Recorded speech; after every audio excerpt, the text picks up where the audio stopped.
Assalamualaikum warahmatullahi wabarakatuh. Bismillahirrahmanirrahim. Alhamdulillahirabbil alamin. Allahumma shalli wa sallim ala sayyidina Muhammadin wa ala alihi wa sahbihi ajma'in.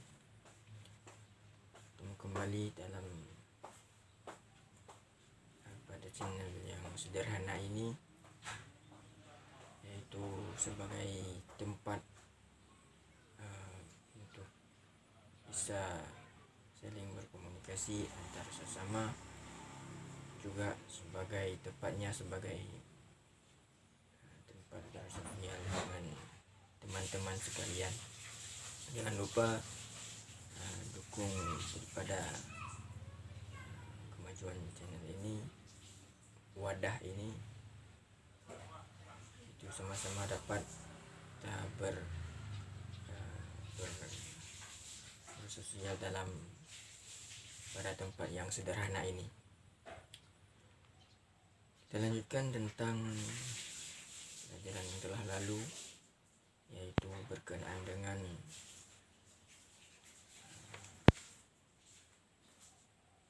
perkara yang wajib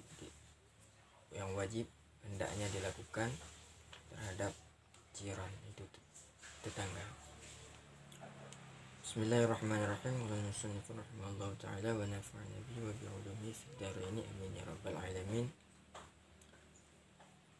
Qisasun tatbiqiyah.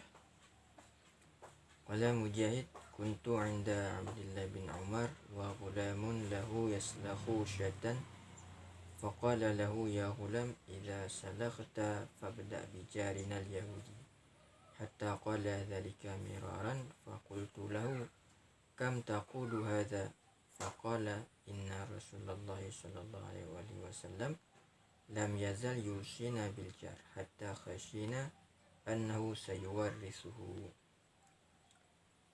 Berkatalah Mujahid, adalah aku di sisi Abdullah bin Umar, dan budak baginya Abdullah bin Umar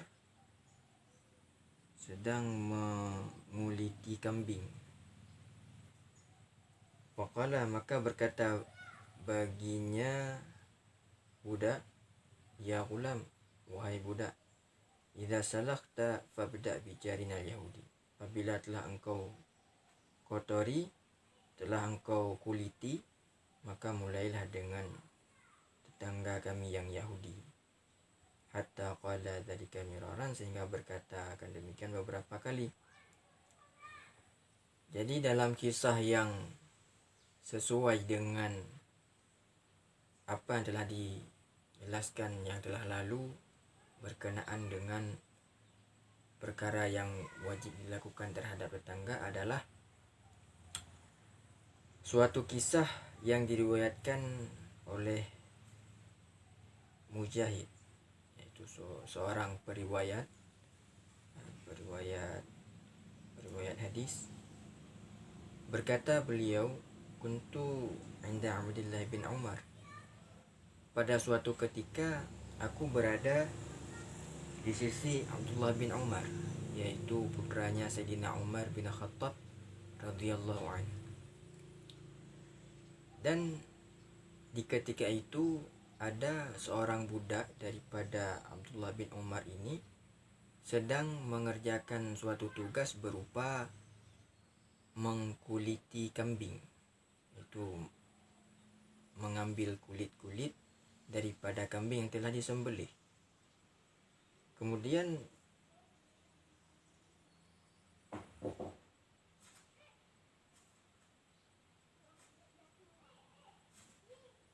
Abdullah bin Umar ini kemudian berkata terhadap si budak tadi, ya ghulam, wahai budak, apabila engkau telah mengkuliti kambing tersebut, maka mulailah dengan tetangga kami yang Yahudi. Yaitu diperintahkannya si budak tadi untuk membagikan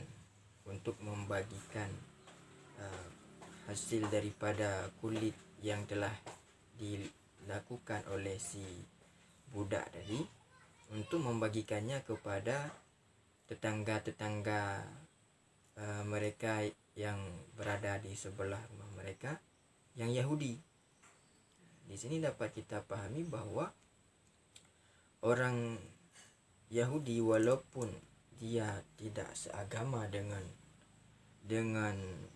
Abdullah bin Umar ini, tetap beliau membagikan sedikit daripada rezekinya kepada tetangganya tersebut, walaupun agamanya adalah agama Yahudi, walaupun beliau itu adalah orang Yahudi.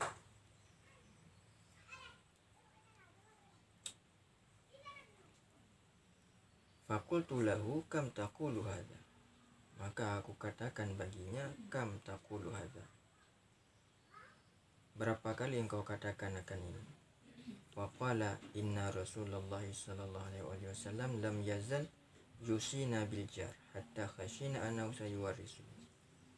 Maka berkata ianya Ibnu Umar, sungguhnya Rasulullah sallallahu alaihi wasallam itu senantiasa mewasiatkan kami dengan tetangga, sehingga kami takut bahkan sungguhnya tetangga itu selagi mempusakai selagi mendapat pusaka ianya jar,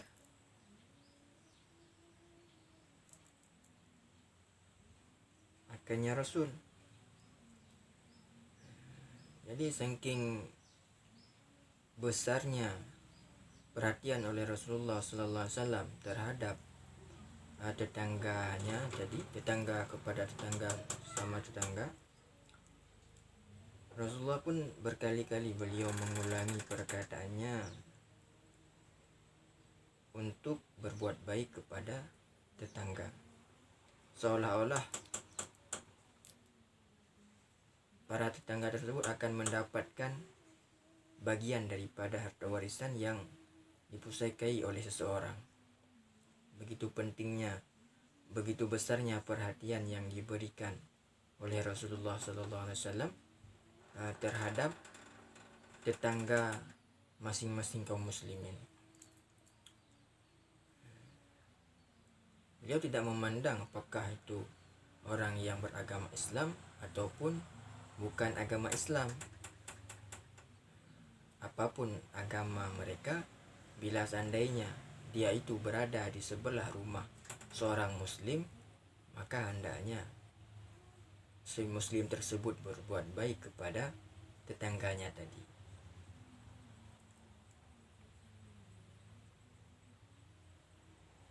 Wa syaka ba'duhum kathratal fari fi darihi, dan oleh sebagian mereka itu mengadu kan banyak tikus dalam rumahnya.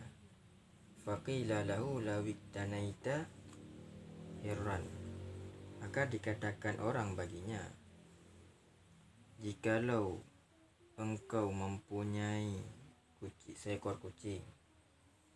Faqala akhsha ayasma'al faru sautal hiri, maka berkata ianya seorang, aku takut akan bahwa mendengar oleh tikus akan suara kucing, maka lari ia kepada rumah tetangga. Maka adalah sungguh aku sudah, dan bagi mereka itu akan barang tidak aku sukai bagi diriku. Tadi ada sebagian ulama salafus saleh yang terdahulu, mereka mengadu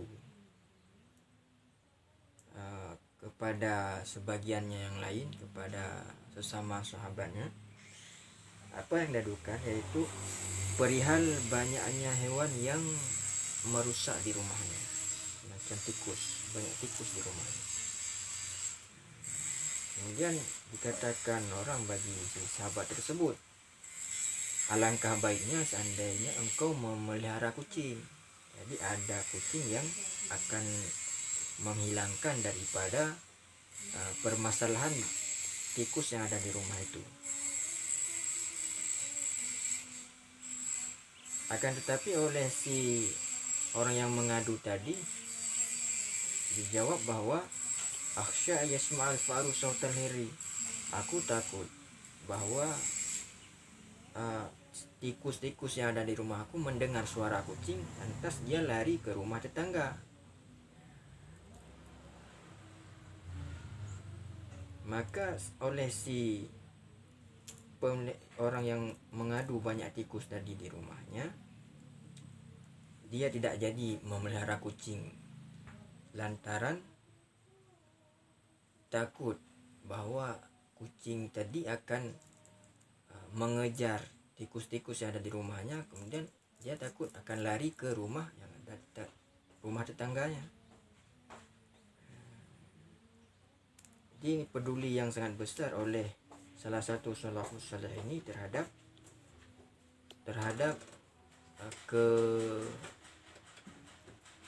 kenyamanan daripada tetangga, tidak mau merepotkan tetangganya.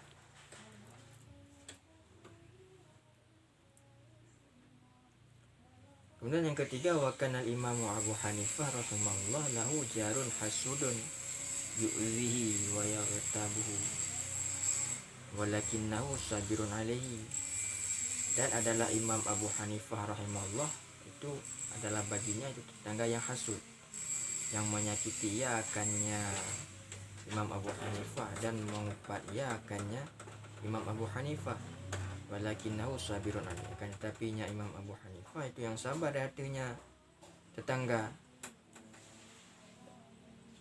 Jadi kisah yang ketiga adalah dari seorang imam besar, yaitu Imam Abu Hanifah rahimahullah ta'ala. Beliau mempunyai seorang tetangga yang memiliki sifat yang buruk, yaitu sifat hasud, sifat dengki yang menyakiti daripada Imam Abu Hanifah rahimahullah. Namun apakah Imam Abu Hanifah membalas daripada hasud yang dilakukan oleh tetangganya tadi? Tidak. Walakinnahu sabirun alaihi. Akan tetapi Imam Abu Hanifah ini adalah orang yang sabar terhadap apa yang dilakukan oleh tetangganya. Fakana idza marra bihi wa sallama alaihi lam yarud alaihi salam. Maka ada Imam Abu Hanifah itu apabila lalu dengannya tetangga dan memberi salam di atasnya, itu tidak menjawab dia di atasnya. Imam Abu Hanifah akan salam. Terlebih dahulu Imam Abu Hanifah ini yang memberi salam di saat berjumpa dengan tetangganya tadi. Beliau terlebih dahulu memberi salam kepada tetangganya yang hasud itu, namun si tetangga itu tidak menjawab daripada salam yang diberikan oleh Imam Abu Hanifah rahimahullah ta'ala. Fa'atabahu ba'dun nas ala katrati ihtimali wa sabri ala jarihi. Maka mencela akannya Imam Abu Hanifah oleh sebagian manusia atas banyak ihtimalnya Imam Abu Hanifah dan sabarnya Imam Abu Hanifah di atas tetangganya. Bahkan orang lain yang selain daripada tetangganya Imam Abu Hanifah tadi juga mencela kepada Imam Abu Hanifah, mengejek Imam Abu Hanifah rahimahullah ta'ala yang begitu besar kesabarannya dalam menghadapi daripada kedengkian yang diberikan oleh tetangganya itu.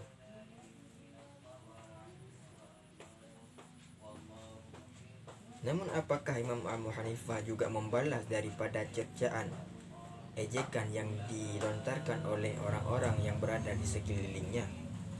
Tidak. Apa yang dijawab oleh Imam Abu Hanifah rahimahullah ta'ala atas cercaan celaan yang diberikan oleh orang-orang yang berada di sekelilingnya? Faqala inna lil jiwari haqqan. Sesungguhnya bagi tetangga itu ada hak, itu mempunyai hak. Karena beliau memegang daripada satu kalimat ini, maka beliau tahan terhadap ejekan yang dilontarkan oleh orang-orang yang di sekelilingnya. Beliau sabar atas perilaku yang mencela yang dilontarkan oleh tetangganya sendiri. Apa pegangan yang menjadikan Imam Abu Hanifah semakin kuat dalam menghadapi itu semua? Yaitu suatu kalimat yang diberikan oleh Imam Abu Hanifah rahimahullah ta'ala adalah innal lil jiwari haqqan. Sesungguhnya bagi tetangga itu mempunyai hak, yaitu hak jiwar. Karena hak jiwar tersebutlah Imam Abu Hanifah ini membalas keburukan tadi dengan kebaikan-kebaikan yang tidak terhingga, dengan kebaikan-kebaikan yang begitu banyak, dengan kebaikan yang seandainya seorang yang biasa tidak akan sanggup berbuat seperti yang telah dicontohkan oleh Imam Abu Hanifah rahimahullah ta'ala. Maka ini adalah hal-hal yang perlu, yang hendaknya kita lestarikan di antara sesama, walaupun tidak begitu sempurna, namun dengan